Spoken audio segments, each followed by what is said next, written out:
So when it comes for a plug and play situation of a controller, I must say that the Xbox 360 is a controller that comes by in many of my videos. Because if you're going to be playing games on the Windows or just want to play some emulation, this is such an easy controller to configure and it has a great compatibility. However, this thing is already old and finding a good one, an original one, is always a big challenge. So I came across this 8bitdo controller, the M30, one of my favorite controllers and maybe a good replacement if it comes to the original Xbox 360 controller. The M30 will be a replacement for many different kinds of games. Think about fighting games or just basic arcade MAME emulation. This can be a very cool way to play, a new way actually. The M30, I've been messing around with it for playing on my Sega Genesis, but this is in particular Xbox version. And that is what really intrigued me, because Xbox, but the X-input and the thing I already explained, this is going to be in such a blast to the past, but also when it comes to just playing games, because this is going to be in such a cool way that we can just experience games on also emulation. But when it comes to 8bitdo, I'm always very fond of the quality, their delivery. So it comes even with an Xbox Game Pass, and yeah, that is a code we're not going to be using now. But let's do a little bit of an overview of the controller. So first of all, it does have like a very nice weight to it. I would say that when it comes to the shell itself, they didn't really change out a lot when it comes to, let's say, the other models we've reviewed. But this particular model, I think it's, yeah, you're going to just be feeling the buttons. This has like a very nice overall feel. The D-pad, and you know, I am a D-pad gamer. This is going to be a super convenient way to play, simply because when you're going to be looking at the form factor, the floating D-pad configuration, this is going to be absolutely a replacement. How would I mean with replacement? So let's talk about the Xbox 360 controller I'm using like all the freaking time. But where this D-pad is okay, I did notice with all of my wired controllers, I think I have like 4 or 5 of them, it's like some of them will have a little bit of a wear and tear on the D-pad. Where the configuration is of course completely different, and I think this is going to be my ultimate way to play if it's going to be for D-pad. The feel, the travel, everything is just amazing. And also it comes with all of the buttons that we're going to be needing. Having everything on the shoulder buttons, we're having 6 front facing buttons. And yeah, I think it's absolutely awesome that we're having all of these configurations going on. Of course, the original logo over here, that has like a very nice look. So you have all of the needed things like the microphone over here. At the back we're finding the left stick and the D-pad configuration and all of the other stuff. So if you want to replace it, I think it's not going to be the ultimate replacement, but for old school like retro emulation, I think this can be a very interesting option too. So enough about that, so let's do a little bit peeking inside. So first of all, this thing comes with a very long, very nice long cable. Okay, so that is a very convenient situation. What does it says? 8bitdo with their own logo on it. And of course the manual. There is no dongle with this. And I think that is one of the things, yeah, that is what it is, you know, when it comes to that.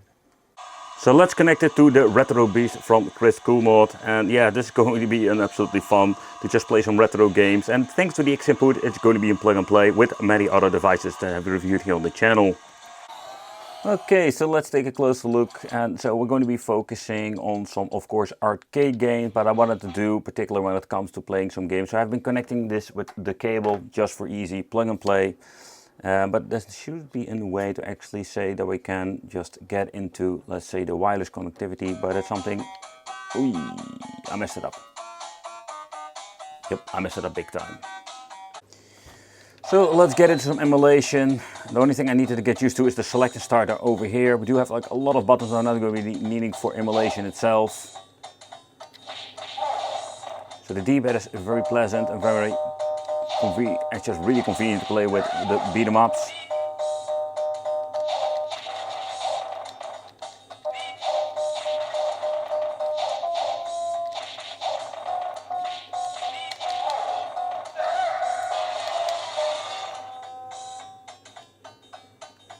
So let's get in some Neo Geo gaming with, I said that kind of right, I said that really weird, Neo Geo. But let's get in some move, man, because this is what it's going to be, the D-pad all 4. So I love the 6 button layout, not going to be needing it for this game. Yeah, the D-pad is perfect. Can I still do that move? How did I do that move? Oh, there goes my perfect. Oh, what the heck? What the heck just happened? But beside that, everything seems to be working fine. So I think that is one of the convenient things. So if you're going to be having, let's say, Emulation or other devices that runs on emulation, we can just fairly easy like plug this thing in and just play. And I think that is one of the things you do miss with a lot of those cheap China controllers that had a lot of problems. So just let's play a random game.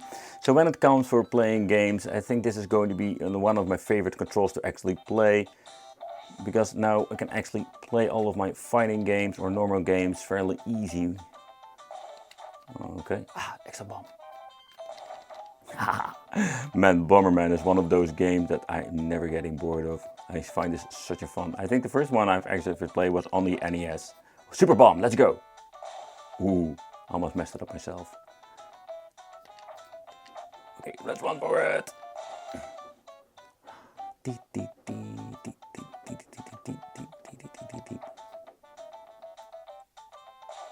Got him. I can't stop playing this. This is so much fun. Okay, let's go. Triple bomb. There we go. Woo!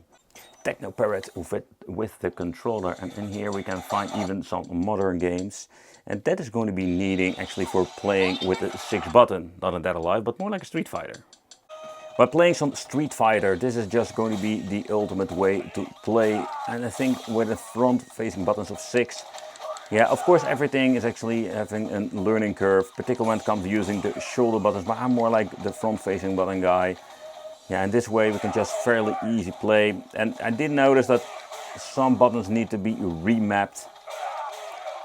And I mean particularly when it comes to, let's say, you're going to be needing to go into the controller configuration with the Street Fighter game and set the buttons how you want to. But yeah, with the four buttons, or at least like the 6 at the front and the 4 on top, we have everything. And you can just really very convenient map it as you personally want. So this is just a very fun controller, and also the reaction, or at least getting the Shoryuken and everything out without any problem whatsoever. But if you're thinking of getting a dongle of the Xbox One and connecting this, it's not going to be happening, with the simple reason it is actually a wired controller, so there's no wireless capabilities. So where I love myself the Xbox 360 and Xbox One controller, this is going to be one of the controls I'm going to be adding to my collection, with the simple reason this is going to be a super convenient way to play fighting games. No wireless option in this particular one, I don't really mind it. It comes with a very nice long quality cable, and 8bitdo did it absolutely again with this amazing D-pad. As a D-pad gamer, I'm really satisfied. Let me know in the comments what do you think of the M30. Do you own one of them for one of your systems? Let me know, and it would be great to see you in the next video.